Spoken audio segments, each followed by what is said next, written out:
Hi, I'm Rev Myron. I'm a minister through Pathways of Light, and I've been a Course in Miracles student for 40 years. I decided this year to begin going through the text, a paragraph or two at a time, asking Jesus for clarity, and then writing from that clarity. This is what I did for the lessons, and so they are available on YouTube if you're interested in that. And so now we're doing it in the text. So let's get started. We're on chapter 2 of A Course in Miracles, section 1, The Origins of Separation. And this is paragraph 1. To extend is a fundamental aspect of God which he gave to his Son. In the creation, God extended himself to his creations and imbued them with the same loving will to create. You have not only been fully created, but have also been created perfect. There is no emptiness in you. Because of your likeness to your Creator, you are creative. No child of God can lose this ability because it is inherent in what he is, but he can use it inappropriately by projecting. The inappropriate use of extension or projection occurs when you believe that some emptiness or lack exists in you and that you can fill it with your own ideas instead of truth. This process involves the following steps.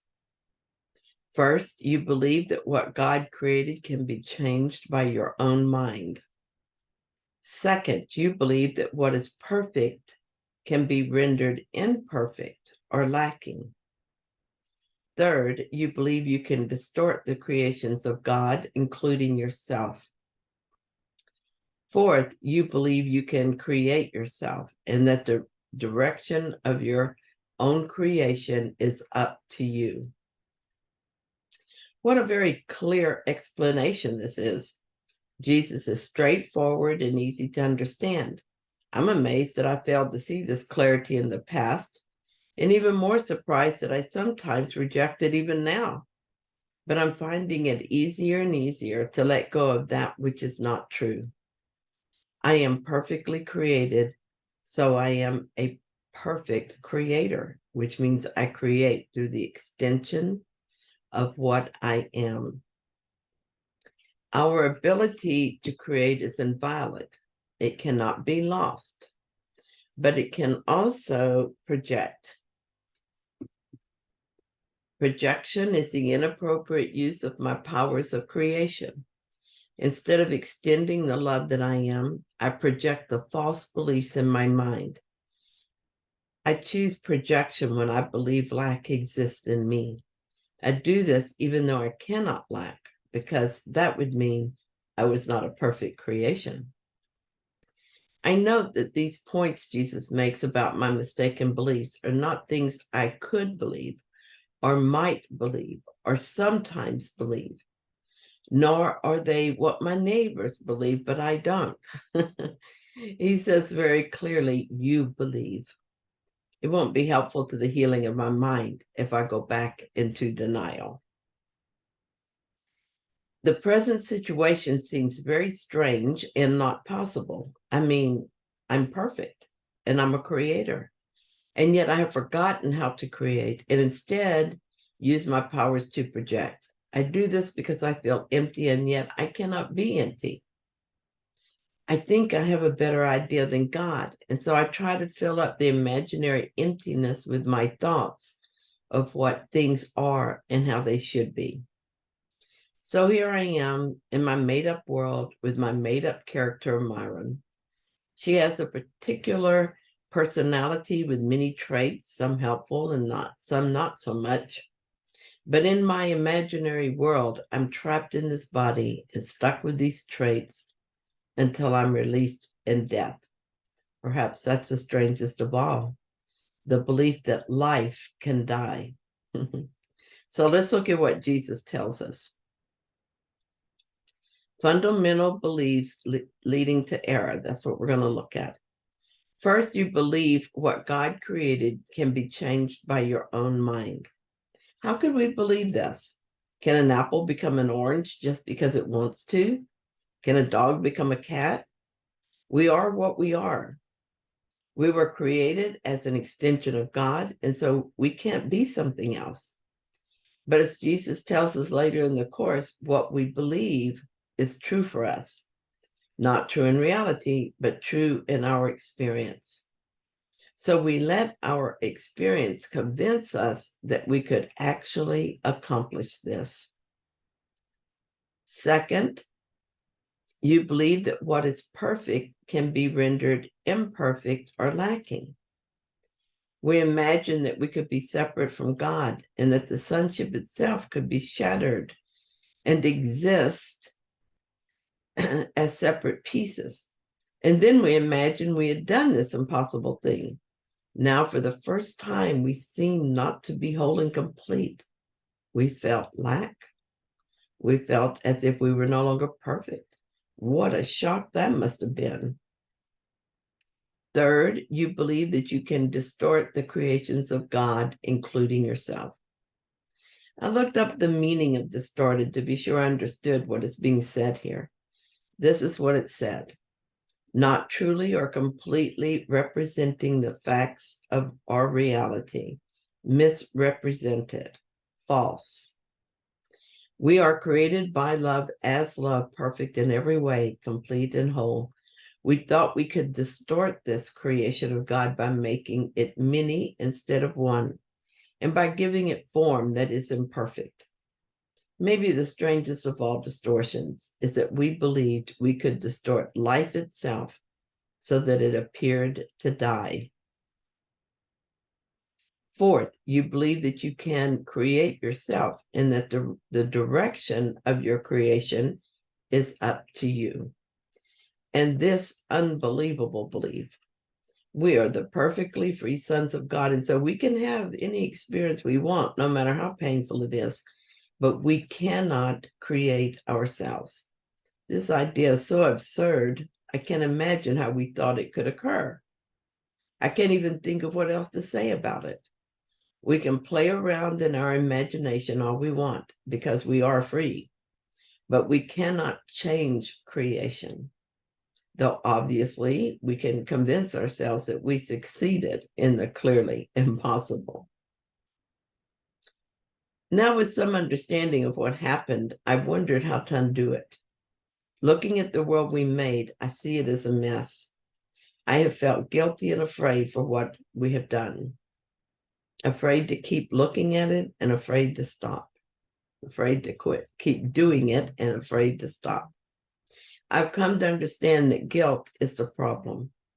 The belief that I rejected God is a source of the deep well of unconscious guilt that keeps fueling the apparent guilt in my life.